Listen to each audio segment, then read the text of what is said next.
आपण कुरड्यांची चटणी बनवूयात। मी याच्यामध्ये 4-5 कुरड्या यांना थोडं क्रश करून पाण्यामध्ये भिजवू घातलेलं आहे। आता नियर अबाउट 1 तासासाठी मी भिजवू घातलेले आहे। ते आता चांगल्या पद्धतीने नरम झाले आहेत, जसं आपण चालू कुरड्या टाकल्या असतात त्याप्रमाणे।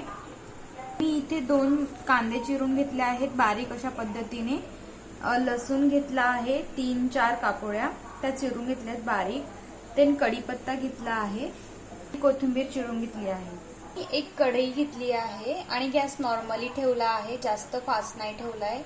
आणि आपल्याला फक्त वेट करायचा आहे की कढई प्रॉपर पद्धतीने थोडी गरम झाली की मग आपण याच्यात तेल वगैरे टाकूयात। आपली कढई आता चांगल्या पद्धतीने गरम झालेली दिसत आहे। आपण त्यात आता थोडं तेल घालूयात। मी यात आता 2 पळी तेल टाकत आहे। चांगल्या पद्धतीने आता इथं गरम झालेलं आहे। आपण यामध्ये आता 1 चम्मच जिरं घालूया, चवीनुसार मीठ घालूयात,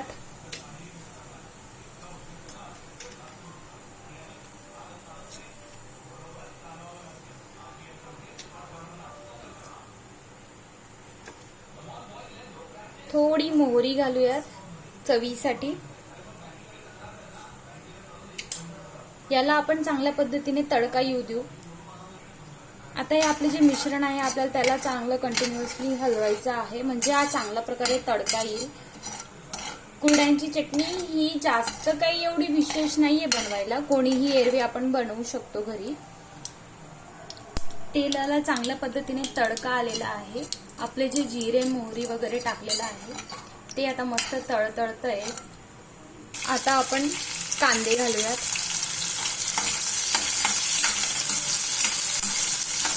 कांदे चांगल्या पद्धतीने खरपूस भाजून घ्यायचे आहे तेलामध्ये, त्याच्याने एक चांगल्या पद्धतीची टेस्ट येत असते। आपण कांदे टाकल्यानंतर त्याला कंटिन्युअसली हलवायचं आहे, जेणेकरून ते खाली लागणार नाही।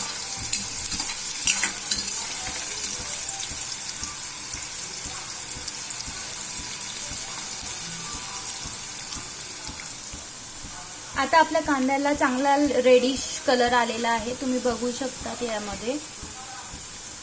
आता आपण चिरलेला लसूण घालूयात,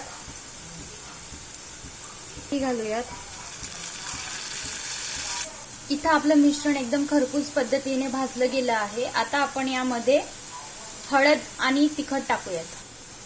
तिखट आपल्याला चवीनुसार टाकायचं आहे, जर तुम्ही जास्त तिखट खात असाल तर तुम्ही जास्त तिखट ऍड करू शकतात। आता यामध्ये आम्ही थोडं स्पायसी खातो खानदेशी असल्यामुळे, त्यामुळे मी 3 चम्मच तिखट टाकला आहे। तुम्ही थोडं कमी किंवा जास्त पण करू शकतात। आणि त्याच्यामध्ये मी अर्धा चम्मच हळद घातली आहे। थोडंसं भाजून घेऊयात हलकं असं। त्यात आता आपण चिरलेली कोथिंबीर घालूयात, थोडी वाली, अर्धीच घालायची आहे, पूर्ण नाहीये टाकायची। आता एकदम छान पद्धतीने वास सुटला या मिश्रणाला। आता आपण हे भिजवलेले कुरडई आहे, जे मी तुम्हाला आधीच व्हिडिओच्या स्टार्टिंगला दाखवलं होतं। ही भिजवलेली कुरडईचं मिश्रण आपल्याला आता त्यात टाकायचंय।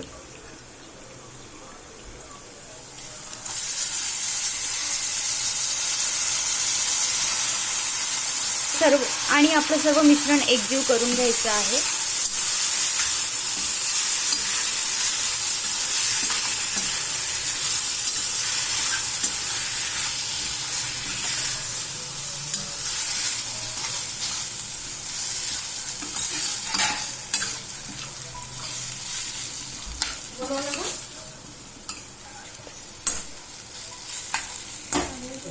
हे असं चांगल्या पद्धतीने एकजीव करून घ्यायचं आहे। परत त्याला कंटिन्युअसली हलवत राहायचं आहे, नाहीतर आपली कुरडई ओली आहे त्यामुळे ती खाली लागण्याचे जास्त चान्सेस असतात। मला कंटिन्युअसली हलवत राहायचं आहे, म्हणजे ते जेणेकरून थोडीशी शिजेल चांगल्या पद्धतीने।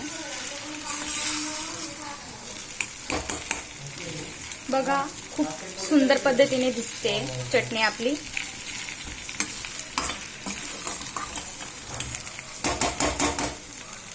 आता आपली राहिलेली कोथिंबीर घालूयात त्यावर आपण।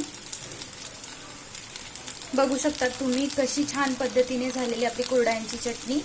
तुम्ही कधीही कुठेही जायचं असेल किंवा नॉर्मली घरी स्नॅक्स म्हणून सुद्धा तिला खाऊ शकतात, चपाती बरोबर, पुरी बरोबर। तुम्हाला हा व्हिडिओ आवडला असेल तर नक्की लाईक आणि सबस्क्राईब करा. थँक्यू.